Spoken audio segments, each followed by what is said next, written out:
Meanwhile, in the U.S., Senate Republicans have blocked a bipartisan border package, sinking months of negotiations between the two parties on legislation intended to cut down record numbers of illegal border crossings. But in a surprising turnaround, some key Democrats also helped tank the bill.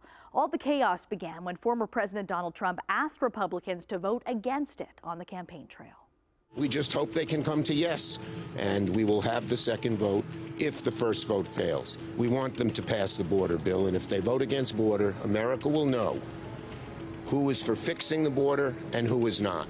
That was the ultimatum given to Republicans by U.S. Senate Majority Leader Chuck Schumer this morning, but fast forward just a few hours.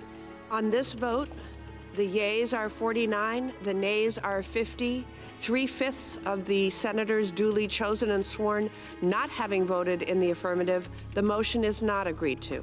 The $118 billion border security and foreign aid package failed to advance after a second vote, and Schumer was the one to help do it.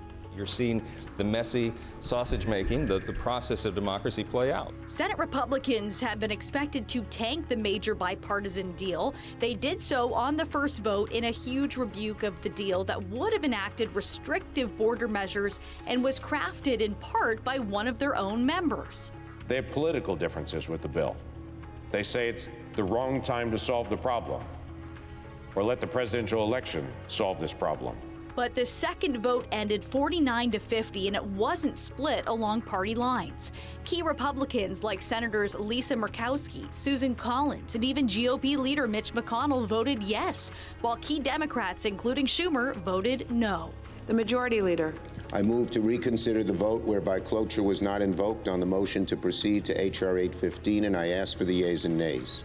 The concern had been that a failure to advance the deal would leave aid for two key U.S. allies, Ukraine and Israel, in jeopardy. But killing the bill enables Schumer to force a procedural vote on an emergency aid package instead. That means he can get at least some of the aid Democrats want without giving in on the border measures Republicans negotiated into the failed bill.